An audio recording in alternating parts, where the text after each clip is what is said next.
Quand mes parents m'ont chassé, mon oncle milliardaire m'a recueilli. 15 ans plus tard, ma mère exige l'héritage. Jusqu'à ce que je révèle mon adoption secrète. Elle s'est évanouie de terreur devant le juge. Je m'appelle Victoire. J'ai 28 ans, et il y a 15 ans, mes parents m'ont jeté à la rue comme un sac d'ordures parce que je refusais de sacrifier mon avenir pour les caprices de ma sœur aînée. La semaine dernière, ils se sont présentés à la lecture du testament de mon oncle Edmond, l'homme qui m'a sauvé et élevé, avec des sourires carnassiers et un avocat véreux, absolument certain de repartir avec des millions d'euros. Mais lorsque le notaire a ouvert cette enveloppe scellée et a révélé le secret que nous gardions depuis plus d'une décennie, leurs sourires se sont effondrés. Ma mère, cette femme qui m'avait un jour hurlé que je n'étais plus sa fille, s'est effondrée sur le parquet ciré, rampant littéralement à mes pieds, suppliant pour une pitié que je n'avais plus en stock. L'avocat a fui, horrifié. Et moi? Je suis restée de marbre. Avant de vous raconter comment j'ai orchestré la destruction légale et totale de ceux qui m'avaient abandonné, si vous aimez les histoires de justice implacable et de karma familial, prenez une seconde pour vous abonner à la chaîne et activer la cloche. Mais faites-le seulement si vous avez le courage de voir la vérité en face. D'ailleurs, petite curiosité, depuis quelle ville ou quel pays regardez-vous cette vidéo en ce moment? Et quelle heure est-il chez vous? Laissez un commentaire, j'adore lire d'où vient ma communauté. Tout a commencé, ou plutôt tout s'est terminé, sous la pluie glaciale de Nantes. C'était mardi dernier. Nous enterrions l'oncle Edmond au cimetière de la Miséricorde. Le ciel était d'un gris d'acier, lourd et oppressant, comme s'il voulait écraser la ville sous son poids. La pluie tombait dru, transformant la terre fraîchement retournée en une boue collante qui s'accrochait aux chaussures. J'étais là depuis 1 heure, seule, debout devant le cercueil en chêne massif. Je tenais le vieux parapluie noir d'Edmond, celui avec la poignée en bois usé par ses mains calleuses. Je ne pleurais pas, Edmond détestait les larmes. Les larmes ne paient pas les factures, Victoire, disait-il souvent. Mais à l'intérieur, mon cœur était en miettes. Cet homme n'était pas seulement mon oncle, il était mon père, mon mentor, mon sauveur. C'est alors que je les ai entendus. Ou plutôt, j'ai entendu le moteur vrombissant d'une voiture de location bien trop chère pour l'occasion. Une berline allemande noire, flambant neuve, s'est arrêtée en crissant des pneus sur le gravier, manquant d'écraser une gerbe de fleurs déposée par un voisin. La portière s'est ouverte et ils sont sortis. Les vautours. D'abord, ma mère, Béatrice. Elle portait une robe noire de créateur, sans doute achetée à crédit, et un chapeau à voilette qui aurait été plus approprié pour un mariage royal que pour un enterrement modeste. Elle ne pleurait pas. Ses yeux, soulignés d'un trait de col trop épais, scannaient les lieux comme un agent immobilier évaluant un terrain. Ensuite, mon père, Renaud. Il avait vieilli, grossi. Son costume gris tirait sur les boutons au niveau du ventre, et il avait l'air de quelqu'un qui préférerait être n'importe où ailleurs, peut-être au PMU du coin. Et enfin, Ophélie. Ma sœur. L'enfant roi. À 30 ans, elle se comportait encore comme une adolescente gâtée. Elle tenait son téléphone à la main, filmant discrètement la scène pour ses réseaux sociaux, ajustant ses cheveux blonds peroxydés pour la caméra. Ils se sont approchés de la tombe. Ils ne m'ont pas regardé. Pas un mot, pas un geste de réconfort. Pour eux, je n'étais qu'un meuble, une partie du décor funéraire. Béatrice s'est plantée à côté de moi, l'odeur de son parfum capiteux agressant mes narines, couvrant l'odeur de la pluie et de la terre. Elle a regardé la plaque funéraire en marbre. C'est du marbre italien? A-t-elle demandé, sa voix perçante brisant le silence sacré du moment. Ça a dû coûter une fortune. Quel gâchis! Il ne verra pas la différence, là où il est. J'ai serré la poignée du parapluie si fort que mes jointures sont devenues blanches. Je comptais dans ma tête pour ne pas hurler. 1, 2, 3, 4. C'était mon rituel. Compter pour ne pas exploser. Bonjour, Béatrice, ai-je dit froidement. Elle a tourné la tête vers moi, comme si elle remarquait soudainement une tache sur sa robe. Ah, tu es là, a-t-elle lâché. Pas de bonjour ma fille, pas de comment vas-tu? Juste ce constat dédaigneux. Elle a approché son visage du mien, et j'ai vu cette lueur familière dans ses yeux. La cupidité. Pure et simple. J'espère qu'il n'a pas laissé de dette, a-t-elle chuchoté, comme si c'était une conversation normale au bord d'une tombe ouverte. J'ai entendu dire que le marché de l'immobilier logistique était instable. Ce serait typique d'Edmond de mourir en nous laissant ses problèmes à régler. La nausée m'est montée à la gorge. Mon oncle n'était pas encore froid qu'il calculait déjà la valeur de ses os. Un homme en costume étriqué, que je n'avais jamais vu, s'est approché derrière eux. Il tenait une mallette en cuir et avait l'air suffisant d'un homme qui pense que le monde lui appartient. Il m'a tendu une carte de visite sans me regarder. Maître Amaury, a-t-il annoncé. Je représente les intérêts de monsieur et madame ici présents. Nous devons discuter de la succession. Il y a des droits héréditaires à faire valoir, mademoiselle. Béatrice a souri. Un sourire qui ne montrait pas ses dents, mais qui montrait ses crocs. Elle s'est penchée vers mon oreille, son souffle chaud et humide me faisant frissonner de dégoût. Ne t'avise pas de jouer au plus fin, Victoire, a-t-elle sifflé. Je sais que tu as passé ces dernières années à lui tourner autour pour gratter quelques miettes. Mais le sang est plus fort que tout. Tu ne toucheras rien. Tout nous revient de droit. Elle a reculé, a fait signe à Ophélie et Renaud, et ils sont repartis vers leur voiture de luxe sans même jeter une poignée de terre sur le cercueil. Je suis restée seule sous la pluie. Mais ce qu'ils ignoraient, c'est que la Victoire qu'ils avaient abandonnée à 13 ans n'existait plus. Celle qui se tenait devant eux aujourd'hui n'était pas une victime. C'était le bourreau qu'ils avaient eux-mêmes créé. Et j'avais une arme secrète dont ils ne soupçonnaient même pas l'existence. Pour comprendre la haine froide qui m'habitait ce jour-là au cimetière, je dois vous ramener en arrière. Je dois vous emmener dans la cuisine de mon enfance, un soir de novembre 2011. C'est la nuit où ma vie a basculé, la nuit où j'ai appris que l'amour parental pouvait avoir un prix, et que je n'avais pas les moyens de le payer. J'avais 13 ans. J'étais une adolescente maigre, aux cheveux bruns ternes, qui portait les vieux vêtements d'Ophélie. Ophélie, elle, avait 15 ans. Elle était la lumière de la maison, l'enfant doré. Elle voulait être actrice, ou mannequin, ou n'importe quoi qui impliquait d'être célèbre sans trop d'efforts. Mes parents, surtout ma mère, vivaient à travers elle. Ils voyaient en elle la célébrité qu'ils n'avaient jamais eue. Moi, j'étais l'accident. La bouche de trop à nourrir. Je le savais, je le sentais dans chaque soupir exaspéré de ma mère quand je demandais de l'aide pour mes devoirs, dans chaque regard indifférent de mon père quand je lui montrais mes bulletins scolaires parfaits. Ce soir-là, nous étions à table. Une odeur de soupe de légumes et de tension flottait dans l'air. J'avais le cœur qui battait à tout rompre. Dans ma poche, je serrais une lettre froissée. J'ai pris mon courage à deux mains. Maman, papa, j'ai reçu une réponse aujourd'hui. Béatrice n'a même pas levé les yeux de son assiette. Elle coupait sa viande avec une précision chirurgicale. Une réponse à quoi? A-t-elle demandé d'un ton ennuyé. J'ai postulé au lycée Clémenceau, pour l'internat d'excellence. La filière scientifique. Cette fois, elle a levé la tête. Renaud a posé sa fourchette. Et? A demandé mon père. J'ai sorti la lettre, la lissant sur la toile cirée de la table. J'ai été acceptée. C'est l'un des meilleurs lycées de la région. Et j'ai eu une bourse partielle. Ça couvre 80% des frais. Il ne reste que les frais d'hébergement et de fourniture. C'est une chance incroyable. J'ai souri, un sourire timide, plein d'espoir. Pendant une seule seconde, j'ai cru qu'ils allaient être fiers. Béatrice a pris la lettre. Elle l'a lue lentement. Puis, avec un calme terrifiant, elle l'a déchirée en deux. Puis en quatre. Le bruit du papier qui se déchire a résonné comme un coup de feu dans la cuisine silencieuse. Non, a-t-elle dit simplement. Je suis restée bouche bée, les morceaux de mon avenir éparpillés sur la table. Quoi? Mais maman, c'est une bourse, je travaillerai l'été pour payer le reste. J'ai dit non, Victoire. Sa voix a monté d'un cran, stridente. Tu es égoïste. Tu ne penses qu'à toi.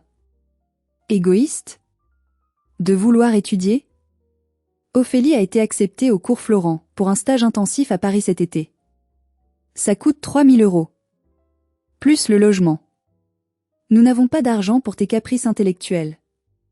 Toutes nos économies doivent aller à la carrière de ta sœur. C'est elle qui a un avenir, pas toi. Toi, tu finiras secrétaire ou caissière. Tu n'as pas besoin d'un lycée d'élite. J'ai regardé mon père. Papa? Tu ne vas rien dire? Renaud a bu une gorgée de vin rouge bas de gamme et a regardé ailleurs. Ta mère a raison, Victoire. Il faut faire des choix. On ne peut pas tout payer. Ophélie a du talent. Toi, tu es juste studieuse. Ça ne rapporte pas d'argent. La colère, une colère chaude et nouvelle, a envahi mes veines. C'est injuste. J'ai travaillé dur pour ça. Ophélie a redoublé sa troisième. Pourquoi c'est toujours elle? C'est mon argent, j'ai gagné cette bourse. La gifle est partie si vite que je ne l'ai pas vue venir. La main de ma mère a claqué sur ma joue, me faisant basculer de ma chaise. Ne me parle pas sur ce ton. A-t-elle hurlé, le visage déformé par la rage.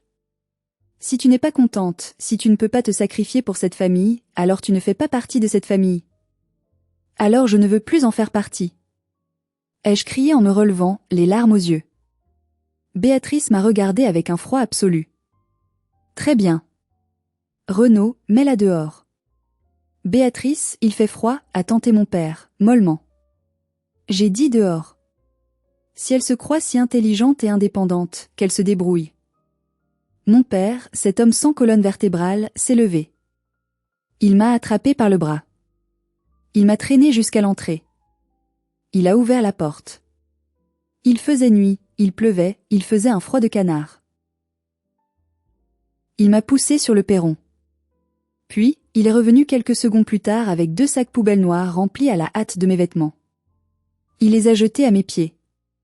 Tu l'as cherché, Victoire, a-t-il murmuré avant de claquer la porte. J'ai entendu le verrou tourner. Clic, le son de ma vie qui se fermait. Je suis restée là, assise sur mes sacs poubelles, sous la lumière jaune du porche, pendant 4 heures. Je tremblais de froid, mes dents claquaient. À travers la fenêtre du salon, je les voyais. Ils avaient allumé la télévision. Ophélie riait. Ma mère servait une tarte aux pommes. Ils mangeaient le dessert, tranquillement, au chaud, pendant que leur fille de 13 ans gelait dehors. C'est cette image qui m'a hantée pendant des années. La tarte aux pommes. La normalité de leur cruauté. Vers 23 heures, des phares ont balayé l'allée. Une vieille camionnette blanche, cabossée, s'est garée. La portière s'est ouverte et l'oncle Edmond est descendu. C'était le frère aîné de mon père, mais il ne se parlait plus depuis des années. Il n'a rien dit. Il s'est approché de moi, son visage sévère marqué par les rides et le cambouis. Il a vu les sacs poubelles. Il a vu mon visage bouffi par les larmes. Il a regardé la fenêtre où mes parents regardaient la télé. Il a craché par terre avec mépris. Il a enlevé sa grosse veste en cuir, qui sentait le tabac froid et l'huile de moteur, et l'a posée sur mes épaules. C'était lourd, chaud, et c'était la meilleure sensation du monde. Monte dans le camion, petite, a-t-il dit de sa voix grave. On rentre à la maison. Je ne savais pas encore que cette nuit-là, pendant que je dormais épuisé sur le siège passager, Edmond allait avoir une conversation avec mes parents qui changerait tout. Une transaction secrète qui allait sceller mon destin. Vivre avec l'oncle Edmond n'était pas un conte de fées Disney. Il n'y avait pas de câlin, pas de mots doux, pas de je t'aime avant de dormir. Edmond était un homme dur, façonné par le travail manuel et les épreuves. Il vivait seul dans un petit appartement au-dessus de son entrepôt logistique dans la zone industrielle de Nantes. Dès le premier matin, il a posé les règles. Ici, on ne pleurniche pas. On travaille. Tu veux aller dans ton lycée de riche? Très bien. Je paierai. Mais tu vas me rembourser chaque centime avec tes notes et ton travail ici. Rien n'est gratuit, Victoire. La liberté, ça s'achète. Et c'est ce que j'ai fait. J'ai travaillé. Pendant que mes camarades de classe allaient au cinéma ou en vacances, je passais mes week-ends et mes vacances scolaires dans l'entrepôt. J'ai appris à conduire un chariot élévateur à 16 ans. J'ai appris à négocier les prix du carburant avec des routiers qui faisaient 2 fois ma taille. J'ai appris à lire un bilan comptable avant de savoir boire du café. Mais je dois vous poser une question, à vous qui m'écoutez. Si vos parents vous avaient jeté dehors pour favoriser votre sœur, auriez-vous cherché à vous venger tout de suite? Ou auriez-vous fait comme moi, canaliser cette rage pour devenir intouchable? Dites-moi dans les commentaires ce que vous auriez fait à ma place à 15 ans. J'ai vraiment besoin de savoir si j'étais la seule à ressentir cette soif froide de réussite. Edmond a vu quelque chose en moi. Une rage similaire à la sienne. Il m'a tout appris. Et nous avons transformé sa petite entreprise de transport en un empire local de la logistique et de l'immobilier commercial. J'ai eu mon bac mention très bien. J'ai fait une école de commerce. À 24 ans, j'étais sa directrice financière. À 26 ans, je gérais un portefeuille d'actifs de 18 millions d'euros. L'ironie? C'est que la fortune d'Edmond, celle que mes parents convoitaient tant aujourd'hui, c'est moi qui l'avais construite. Quand je suis arrivée chez lui, il avait 2 camions et un hangar qui prenaient l'eau. C'est mon travail, mes stratégies, mes investissements qui ont multiplié sa richesse par 10. Mes parents n'ont jamais appelé. Pas une seule fois en 15 ans pour mon anniversaire. Pas une carte de Noël. Rien. Ils pensaient que j'étais un fardeau dont ils s'étaient débarrassés. Mais il y a un détail que je ne connaissais pas, un détail qu'Edmond m'a caché jusqu'à mes 18 ans. En 2013, 2 ans après m'avoir mise à la porte, mes parents avaient de gros problèmes d'argent. Ophélie avait échoué à devenir actrice et coûtait une fortune. Edmond les a convoqués. Je n'étais pas dans la pièce, mais j'ai su plus tard ce qui s'était passé. Edmond leur a proposé un chèque de 10 000 euros. Une somme dérisoire pour une vie, mais énorme pour eux à ce moment-là. En échange, il leur a demandé de signer un papier. Ils n'ont même pas lu le document en entier. Ils ont vu le chèque, leurs yeux ont brillé, et ils ont signé. Ils ont vendu leur fille pour le prix d'une voiture d'occasion. Aujourd'hui, alors que je suis assise dans mon bureau de verre et d'acier, regardant la pluie tomber sur Nantes, je tiens la convocation du tribunal. Mes parents ne se contentent pas de réclamer l'héritage. Ils m'attaquent. La plainte déposée par Maître Amaury est sur mon bureau. Le motif? Abus de faiblesse. Ils prétendent que j'ai manipulé un vieil homme sénile, mon oncle, qui était l'homme le plus lucide que je connaisse, pour le couper de sa famille aimante et détourner sa fortune. Ils veulent la guerre? Ils ne savent pas qu'ils attaquent le général, pas le soldat. Une semaine après l'enterrement, l'attaque frontale a commencé. Je travaillais dans mon bureau, au siège de Edmond Logistique. C'est un bâtiment moderne sur l'île de Nantes, avec une vue imprenable sur la Loire. J'étais en train d'analyser les rendements locatifs du trimestre quand ma secrétaire, Fanny, est entrée, le visage pâle. « Victoire, il y a des gens à l'accueil. Ils forcent le passage. Ils disent qu'ils sont ta famille. » Avant que je puisse répondre, la porte de mon bureau s'est ouverte violemment. Béatrice est entrée, suivie d'Ophélie. Ma mère avait l'air d'une furie, mais une furie calculatrice. Ophélie, elle, tenait son téléphone à bout de bras, la lumière annulaire allumée, en train de faire un direct. Et voilà, mes petits chéris, regardez où travaille ma chère petite sœur. A lancé Ophélie à son téléphone avec une voix faussement enjouée. Regardez ce luxe. Alors que notre mère doit compter ses centimes pour payer son loyer.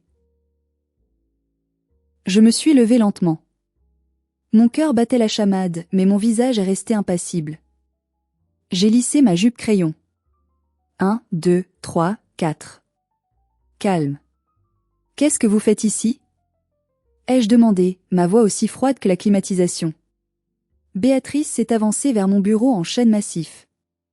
On vient voir ce que tu nous as volé, Victoire. Je n'ai rien volé. Sortez immédiatement, ou j'appelle la sécurité. Ophélie a tourné la caméra vers moi, zoomant sur mon visage. Vous l'entendez? Regardez comme elle est froide. C'est la directrice financière ici, vous vous rendez compte? Elle nage dans l'argent de notre oncle, et elle refuse d'aider ses propres parents qui sont en difficulté. C'est monstrueux. Envoyez des cœurs si vous trouvez ça injuste. Je voyais les commentaires défiler sur son écran. Des insultes. Quelle garce, ingrate, honte à elle. Béatrice a frappé du poing sur mon bureau. Tu crois que tu peux nous écarter? Maître Amaury nous a tout expliqué. Tu as profité de la maladie d'Edmond.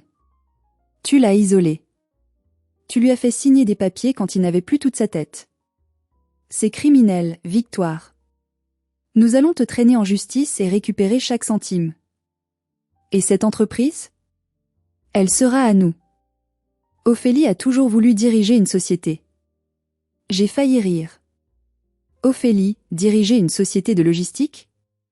Elle ne savait même pas faire une règle de 3. Edmond n'était pas malade mentalement, ai-je répondu calmement. Il est mort d'une crise cardiaque soudaine.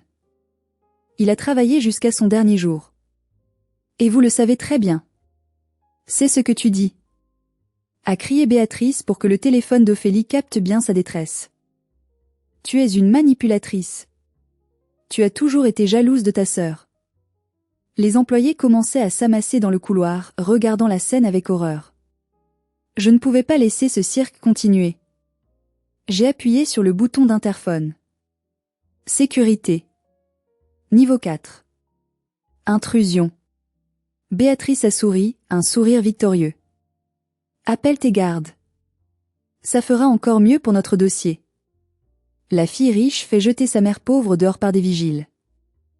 Le juge va adorer. 2 agents de sécurité sont arrivés. Ils étaient gênés. Ils connaissaient mon professionnalisme, ils n'avaient jamais vu ce côté de ma vie. Madame, mademoiselle, veuillez nous suivre, a dit le chef de la sécurité. Béatrice a ajusté son manteau avec dignité. Nous partons. Nous avons vu ce qu'on voulait voir. Profite bien de ton bureau, Victoire. Bientôt, c'est moi qui serai assise dans ce fauteuil. Ophélie a lancé un dernier bisou les amours, on ne lâche rien, à sa caméra avant de me lancer un regard noir et de suivre sa mère. Quand la porte s'est refermée, le silence est retombé. Je me suis rassise. Mes mains tremblaient légèrement. J'ai attrapé un stylo et j'ai commencé à tapoter sur le bureau. Tac, tac, tac. Elle pensait m'avoir humiliée. Elle pensait m'avoir fait peur. Mais tout ce qu'elles avaient fait, c'était de me donner la confirmation que je n'aurais aucune pitié. Pas une once. J'ai pris mon téléphone et j'ai composé le numéro de Maître Vianney, mon avocat. Allô, Vianney ? C'est Victoire. Elles sont venues. Elles ont fait le spectacle. Oui, on active le plan. Laissez-les croire qu'elles gagnent. Je veux qu'elles se sentent invincibles jusqu'à la dernière seconde. Les jours qui ont suivi ont été un enfer psychologique. C'est ce qu'on appelle, dans le jargon des dynamiques familiales toxiques, l'attaque des singes volants. Vous savez, ces gens manipulés par le narcissique pour faire le sale boulot à sa place. Ça a commencé par tante Odile. La sœur de ma mère. Je ne l'avais pas vue depuis 10 ans. Elle m'a appelé sur mon portable professionnel. Victoire ? C'est ta tante Odile. Bonjour Odile. Je t'appelle parce que, je suis très inquiète pour tes parents. J'ai vu la vidéo d'Ophélie. Victoire, comment peux-tu être aussi cruelle ? Ton père a fait un malaise hier soir. Mon cœur a raté un battement. Un réflexe conditionné d'enfant qui cherche l'approbation. Un malaise ? Oui. Le cœur. Le stress que tu leur infliges le tue à petit feu. Il est au lit, il ne mange plus. Il pleure, Victoire. Il dit qu'il a échoué en tant que père parce que sa fille est devenue un monstre d'avarice. J'ai senti les larmes monter. Le doute s'insinuer. Est-ce que j'étais le monstre ?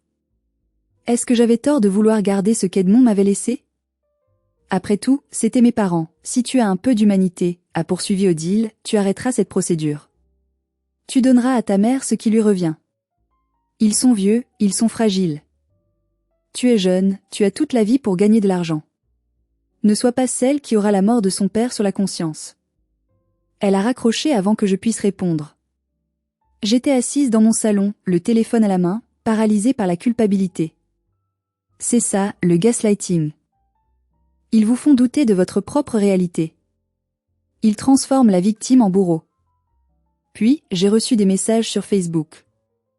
Des anciens voisins, des camarades de classe que je n'avais pas vus depuis le collège. J'ai toujours su que tu étais bizarre, mais là, voler ta propre famille ?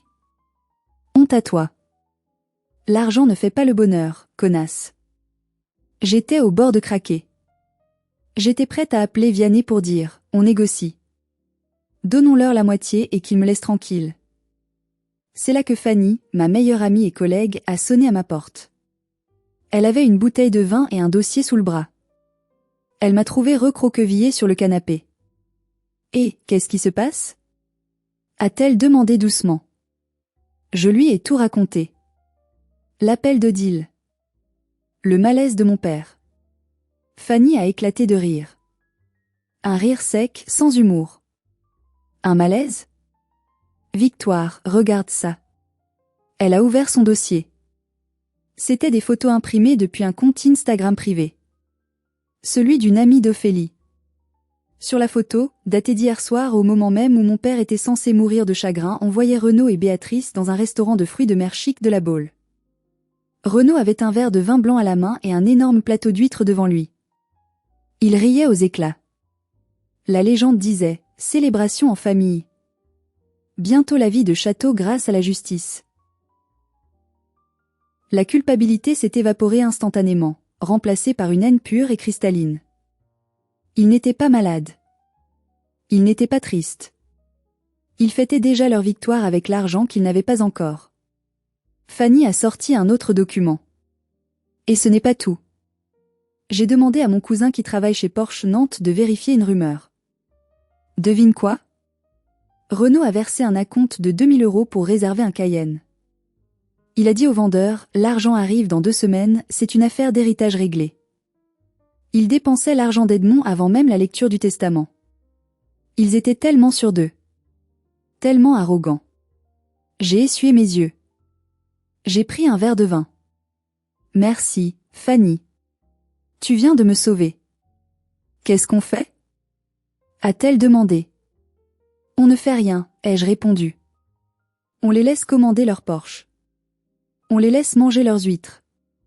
On les laisse croire qu'ils ont gagné. Plus ils montent haut, plus la chute sera mortelle. Le lendemain, j'ai eu rendez-vous avec Maître Vianney. C'est un homme d'une 50aine d'années, calme, méthodique, le genre d'avocat qui ne lève jamais la voix parce qu'il n'en a pas besoin. Ils ont demandé une aide juridictionnelle, m'a-t-il annoncé en posant ses lunettes sur son bureau. Une aide juridictionnelle? Mais ils viennent de manger pour 300 € de fruits de mer hier soir. Exactement. Ils ont déclaré sur l'honneur être sans ressources pour que l'État paie leurs frais de justice. Mais en parallèle, mon détective privé a découvert autre chose. Il m'a tendu une feuille. Votre mère, Béatrice, a contracté 3 crédits à la consommation renouvelable la semaine dernière. Taux d'intérêt de 18%. Elle a emprunté 15 000 € au total. C'est sans doute avec ça qu'elle a payé Maître Amaury. Cet avocat demande des honoraires exorbitants d'avance. Elle s'endette pour me faire un procès? Elle parie sur la victoire. Elle est persuadée qu'elle va récupérer au moins la réserve héréditaire, c'est-à-dire la part minimale que la loi française réserve aux héritiers directs. Elle pense toucher 50% de l'héritage, soit environ 9 millions d'euros. Donc pour elle, 15 000 € de dette, c'est une goutte d'eau. Sauf qu'elle ne touchera rien, ai-je murmuré. Exactement. Et c'est là que notre stratégie entre en jeu. Victoire, je pourrais envoyer les documents que nous avons à Maître Amaury dès maintenant. Si je fais ça, il abandonnera le dossier, la procédure s'arrêtera, et vos parents seront juste un peu endettés. Il m'a regardé par-dessus ses lunettes. Ou alors, nous ne disons rien. Nous acceptons la convocation pour la lecture solennelle du testament et ouverture de la succession qu'ils réclament avec tant d'insistance. Nous les laissons venir, avec leur avocat, devant notaire. Nous les laissons officialiser leur demande. J'ai compris où ils voulaient en venir. Si nous les arrêtions maintenant, c'était juste une dispute. Si nous attendions la lecture officielle, devant un officier ministériel, le notaire, et qu'ils maintenaient leur mensonge, ça devenait une tentative d'escroquerie au jugement. Et la chute émotionnelle serait totale. J'ai pensé aux 13 années passées sans eux. À la nuit sur le perron. Aux insultes. Au plateau d'huîtres. On attend la lecture, ai-je tranché. Je veux voir leur visage. Je veux qu'ils signent leur arrêt de mort financier. Très bien, a dit Vianney avec un petit sourire en coin. La lecture est fixée à vendredi, 14 h, chez Maître Delacroix, le notaire d'Edmond. En sortant du cabinet, mon téléphone a vibré. Un message de Béatrice. Ma chérie, j'espère que tu as réfléchi. Nous sommes toujours ta famille. Si tu acceptes de nous donner notre part sans faire d'histoire vendredi, nous retirons la plainte pour abus de faiblesse. Maman t'aime. On pourra tout recommencer. Maman t'aime. Ces 2 mots m'ont donné envie de vomir. Elle m'aimait maintenant que je valais 18 millions. J'ai tapé une réponse, puis je l'ai effacée. Le silence était ma meilleure arme. Je ne leur donnerai aucun indice. Rien. Juste le silence terrifiant de celle qui sait ce qui va arriver. Vendredi approchait. Le jour du jugement dernier pour la famille Mercier. Et il ne savait pas qu'il marchait droit vers la guillotine. Vendredi 14 heures. L'étude de Maître Delacroix est située dans un vieil immeuble haussmannien du centre de Nantes. Parquet qui craque, boiserie sombre, odeur de cire et de vieux dossiers. Dehors, la pluie n'avait toujours pas cessé, comme si le ciel pleurait d'avance pour ce qui allait se passer. J'étais arrivée en avance. J'étais assise au fond de la salle de conférence, sur une chaise en velours rouge. Je portais un tailleur pantalon bleu marine, strict, impeccable. Mes cheveux étaient tirés en un chignon serré. Pas de bijoux, sauf la vieille montre d'Edmond à mon poignet. À 14h05, la porte s'est ouverte. Ils sont entrés comme s'ils étaient les propriétaires des lieux. Maître Amaury est entré le premier, sa mallette en cuir de veau à la main, affichant un sourire confiant. Derrière lui, Béatrice. Elle avait changé de tenue. Elle portait du blanc. Un tailleur blanc crème qui jurait avec l'ambiance sombre de la pièce. C'était un choix psychologique, j'en suis sûre. Le blanc de l'innocence, de la pureté.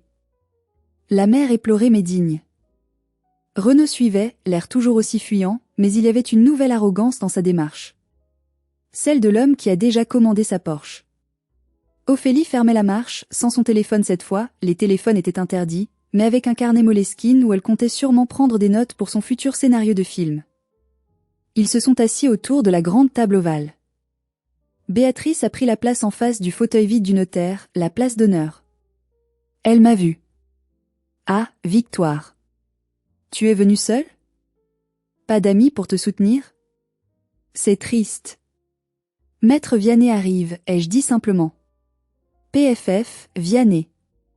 Un avocat de province a ricané Maître Amaury.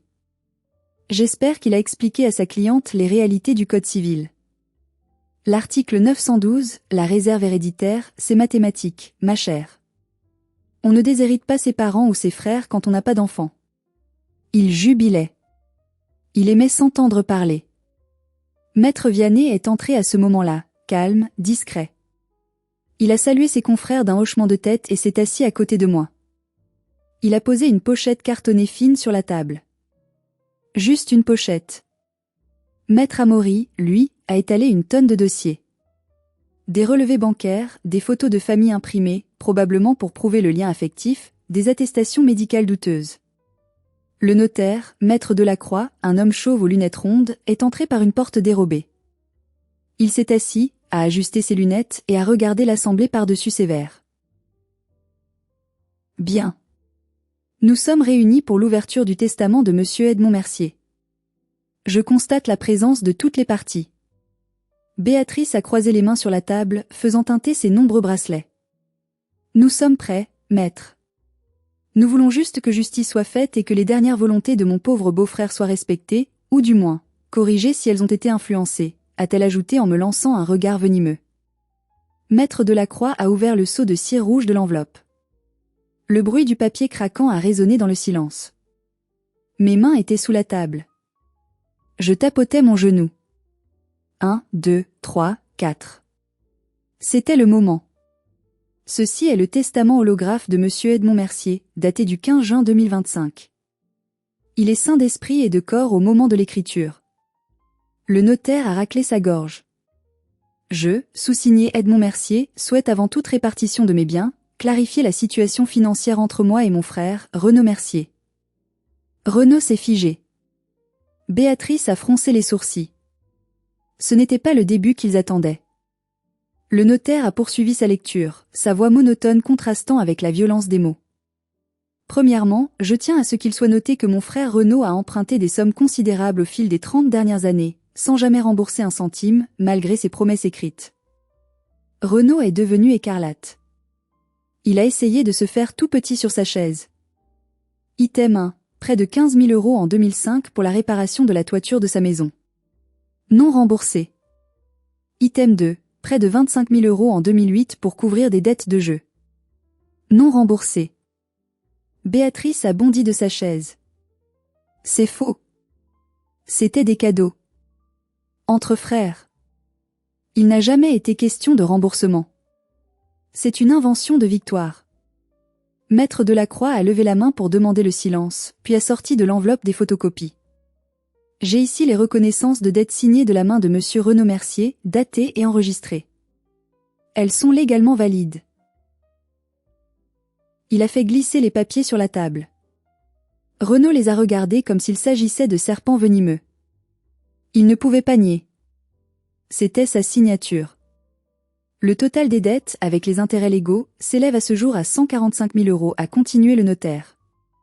Cette somme devra être déduite de toute part d'héritage éventuel. Un silence de mort s'est abattu sur la salle. 145 000 €. C'était déjà une somme énorme. Maître Amaury a tenté de reprendre le contrôle. Il a ajusté sa cravate, un peu moins confiant. Bon, très bien. Disons que ces dettes existent. Le patrimoine est estimé à 18 millions d'euros. 145 000 €, c'est une paille. Déduisez-les. Mais le reste? La réserve héréditaire s'applique. Mon client, en tant que seul frère survivant, et en l'absence d'enfant du défunt, a des droits. Béatrice s'est assise, se recomposant un visage. Oui, exactement. C'est une formalité. Passons à la suite. La répartition. Elle était incroyable. Même face à la preuve que son mari était un parasite financier, elle ne pensait qu'aux millions restants.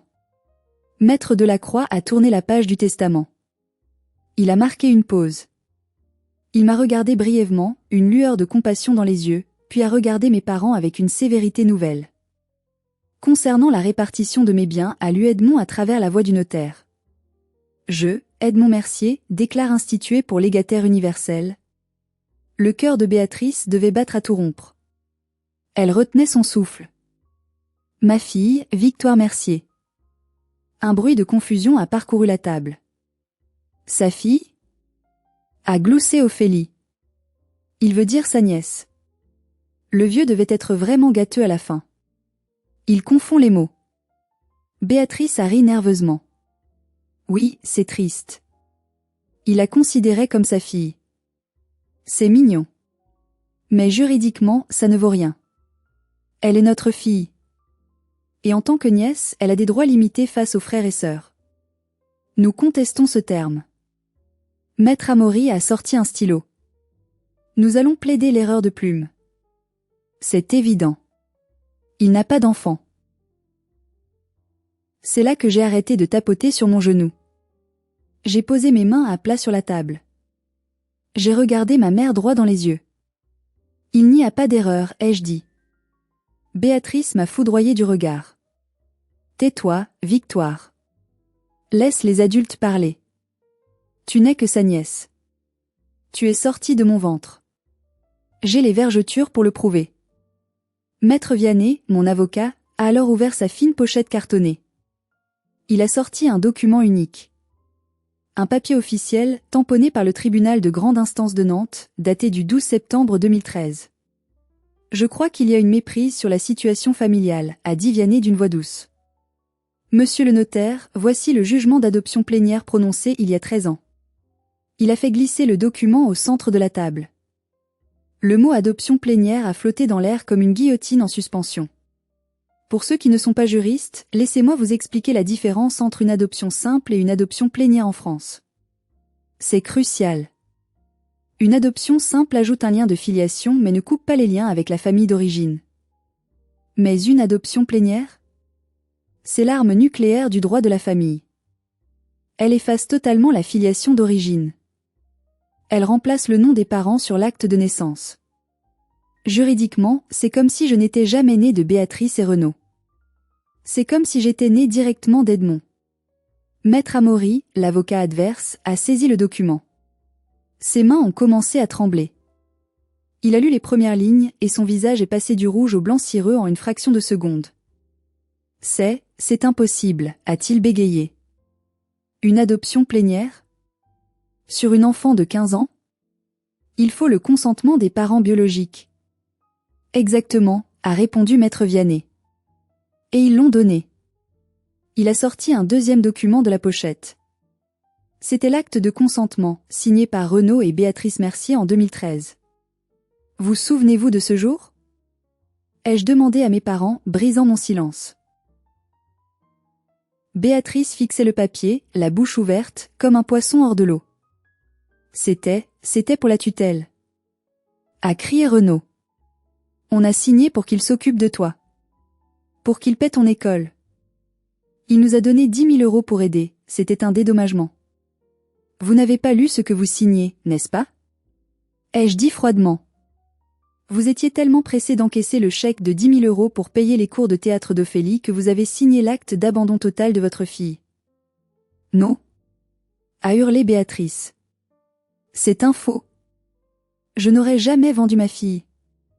Vous m'avez vendue pour le prix d'une Clio d'occasion, maman. Et légalement, voici les conséquences. Je me suis tournée vers le notaire. Maître Delacroix, pourriez-vous expliquer à ces étrangers les conséquences de l'adoption plénière sur la succession? Le notaire a hoché la tête, gravement.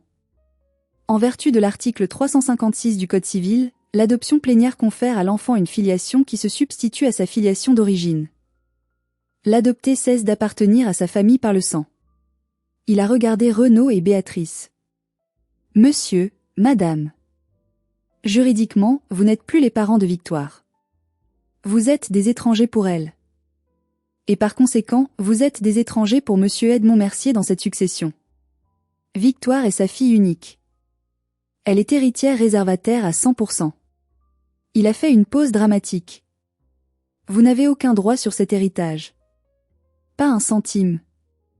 Rien. Et votre statut de frère ne vaut plus rien face à une fille légitime. La pièce a tourné au ralenti. J'ai vu l'espoir quitter les yeux de ma sœur Ophélie. Elle a réalisé que son futur de PDG venait de s'évaporer. Elle a réalisé que la Porsche, les vêtements, la vie de château, tout était fini. Mais c'est la réaction de Maître Amaury qui a été la plus délicieuse. Il s'est tourné vers Béatrice avec une fureur contenue. Vous ne m'aviez pas dit ça. Vous m'avez dit que c'était une tutelle officieuse. Je ne savais pas. A pleurnichait Béatrice. Vous avez signé un acte notarié. Vous m'avez fait engager une procédure abusive. Vous savez ce que ça signifie? Je vais être la risée du barreau. Et mes honoraires? Comment allez-vous payer mes honoraires de résultat maintenant? Béatrice ne l'écoutait plus. La réalité financière la frappait de plein fouet. Les crédits à la consommation. Les 15 000 € empruntés à 18%. La Porsche commandée. Les huîtres. Elle était ruinée. Elle s'est levée, chancelante. Ses jambes ont lâché. Elle s'est effondrée sur le sol. Mais elle ne s'est pas évanouie. Pas tout de suite. Ce qu'elle a fait ensuite restera gravé dans ma mémoire pour toujours. Une image de pure déchéance. Béatrice, cette femme si fière, si hautaine, qui m'avait regardée de haut toute ma vie, était maintenant à 4 pattes sur le tapis perçant du notaire. Elle a commencé à avancer vers moi. Elle ne marchait pas. Elle rampait. Ses genoux frottaient contre le sol, salissant son beau tailleur blanc crème. Ses mains agrippaient le tissu du tapis pour se tirer en avant. Victoire, a-t-elle croassé. Victoire, ma fille. Tout le monde était figé. Même Maître Amaury a arrêté de ranger ses dossiers pour regarder ce spectacle pathétique. Ophélie s'est caché le visage dans les mains, honteuse. Béatrice est arrivée à mes pieds. Elle a tendu ses mains manucurées et a agrippé le bas de mon pantalon. Je sentais ses ongles traverser le tissu. Victoire, écoute-moi. C'était un malentendu. On t'aime. On a toujours voulu ton bien. Edmond nous a trompés. Il nous a volé notre petite fille. Elle pleurait maintenant, de vraies larmes de terreur. Son mascara coulait, laissant des traînées noires sur ses joues, ruinant son maquillage parfait. Elle ressemblait à un clown triste et effrayant. On a des dettes, Victoire. A-t-elle supplié, sa voix montant dans les aigus. On a tout misé sur ça. Si on ne paie pas, ils vont saisir la maison. Papa est malade, pour de vrai cette fois. Tu ne peux pas laisser tes parents à la rue. On t'a donné la vie. J'ai regardé le sommet de son crâne. J'ai vu ses racines grises qu'elle cachait sous ses colorations. J'ai vu la femme petite et misérable qu'elle était vraiment. Pendant un instant, une fraction de seconde, la petite fille de 13 ans en moi a voulu dire « D'accord maman, relève-toi, je vais t'aider ». Mais alors, j'ai repensé au perron. Au sac poubelle. À la tarte aux pommes. Au fait qu'elle venait de m'accuser, il y a 5 minutes à peine, d'être une manipulatrice. J'ai reculé ma chaise. J'ai dégagé ma jambe de son emprise, doucement mais fermement. Ses mains sont retombées sur le vide. Vous m'avez donné la vie, c'est vrai, ai-je dit d'une voix qui ne tremblait plus. Mais vous m'avez repris tout le reste. Vous m'avez vendu en 2013. La transaction est close, madame.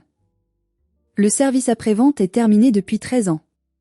Elle a levé vers moi des yeux écarquillés d'horreur. Tu vas nous laisser couler?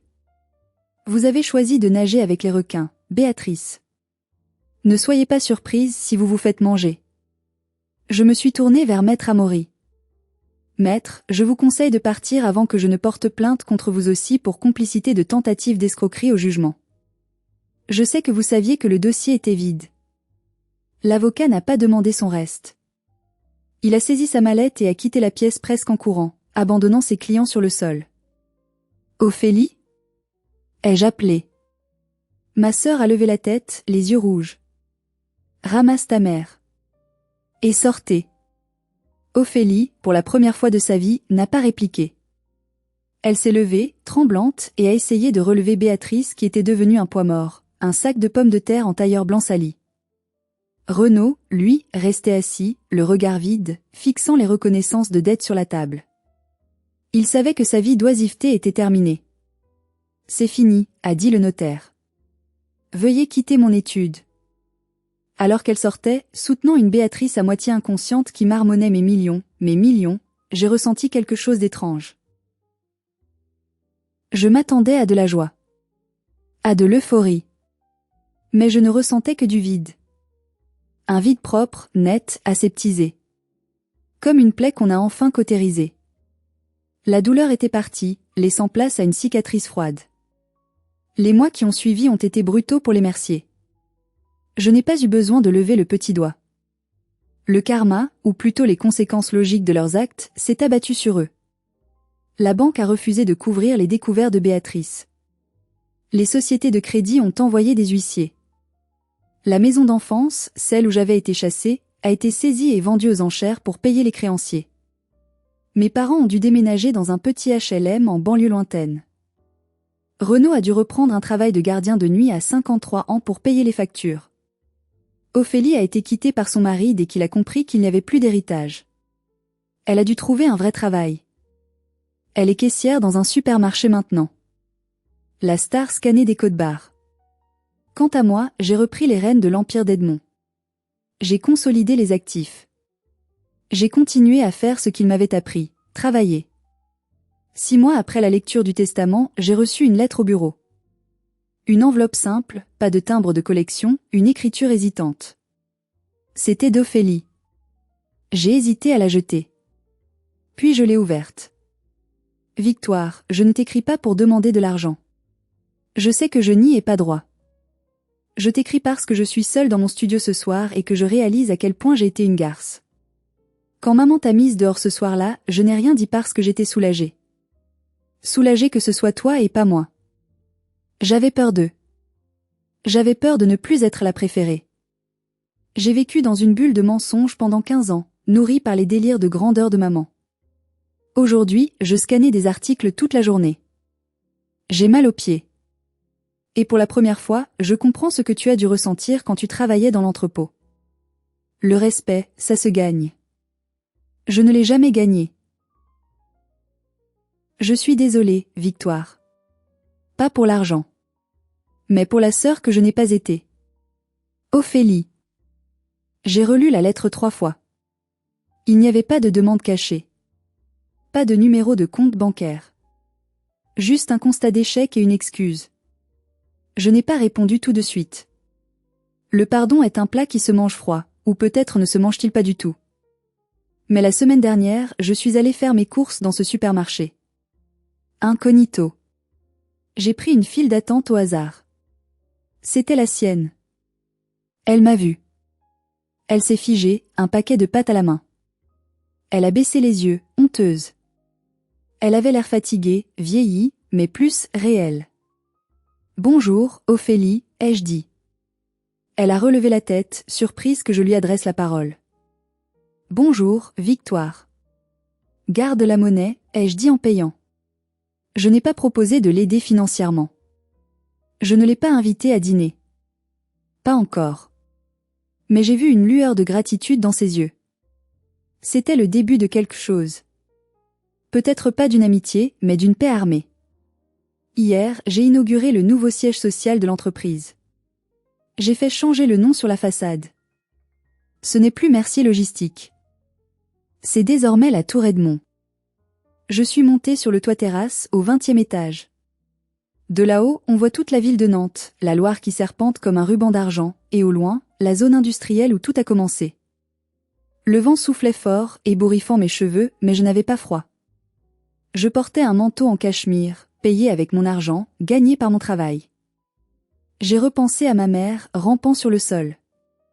J'ai repensé à mon père, signant mon abandon pour 10 000 euros.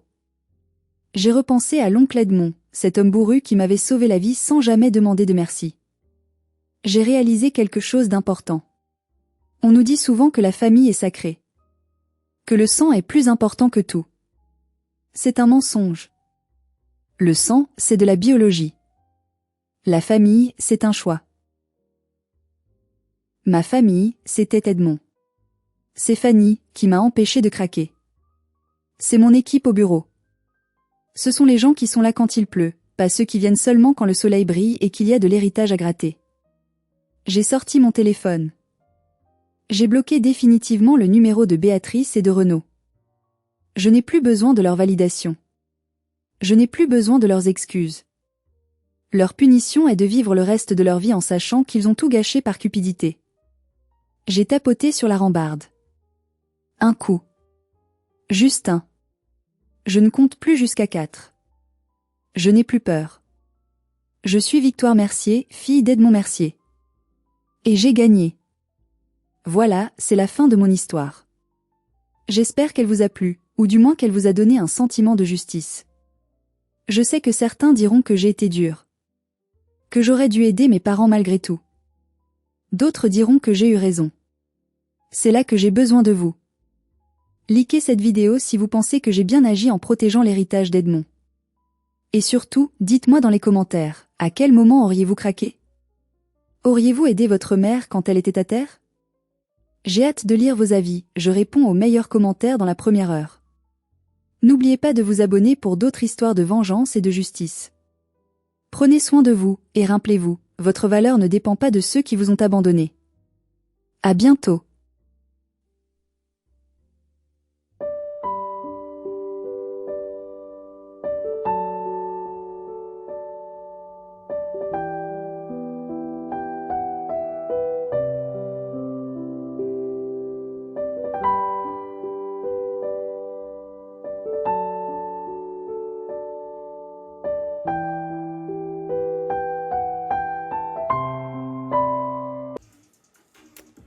Wolf Nancy with the 2 gifted. Thank you, Wolf Nancy. Thank you.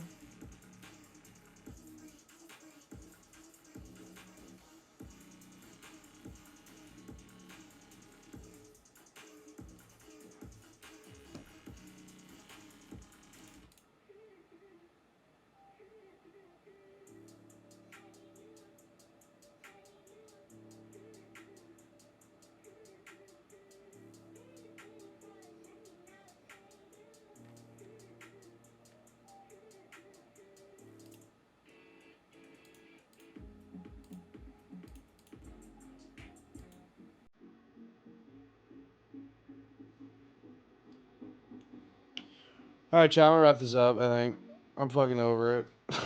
I'm like disassociating. Bring back the guy liner, please and thank you. Maybe. Maybe.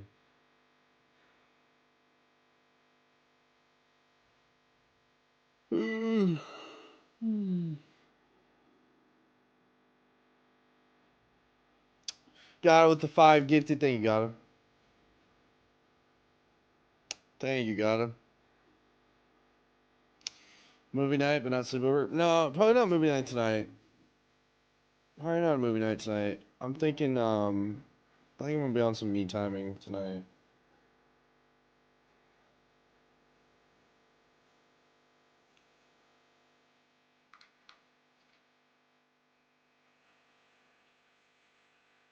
Song's fire. I love the song.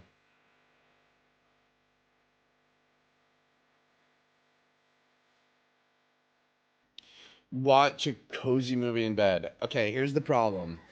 I got this shelf system over here, right? I like it. It's nice. It's casual, whatever. It's cheap.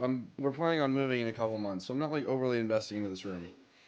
The problem is that I fucked up and I didn't measure it when I got it, and so now it's a lot shorter than how tall my bed is because I have the world's tallest mattress apparently. I don't know if you could fucking see it.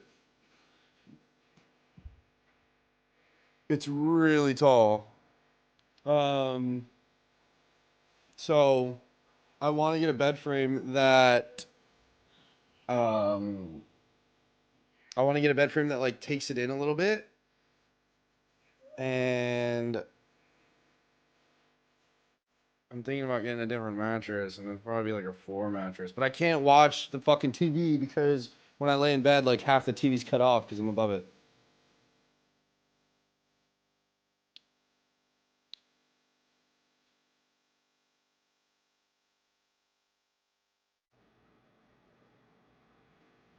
Your mattress got a BBL. That does. Big mattress. I wouldn't get a floor mattress. It would be closer to the ground though. That's more platform style. More platform style. I just need to go lower. I didn't think it was gonna be that fucking big. Tip $5. I have a very specific question for you. Mm-hmm. Did Kelso ever get the scare emoji? And if yes, do you have a copy of it? I'd like to add it to my arm. I don't think so. I did not. Kelso wasn't around long enough. Kelso stuck around for like. Dude, Kelso stuck around for like a year. Cause then when I joined Decade, I got called Fry Boy, and then I became Fry Boy. I was always called Fry Boy over Kelso. For those of you that don't know, Kelso was my name before Fry Boy, in the like, nicknames, the haunt nicknames. Yo, the Chris's are in the house too.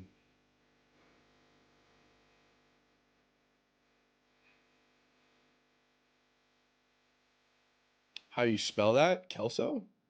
Kelso?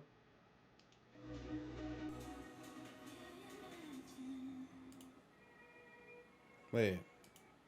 Fuck, that was the song that came on after that was pretty good. Like Kelso from the 70 show? Yeah, it was Kelso from that 70 show.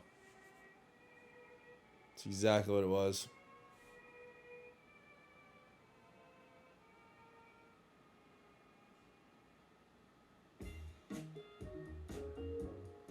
I don't want to mount the TV to the wall because, like I said, we're moving in 3 months, so it wouldn't make sense for me to do that.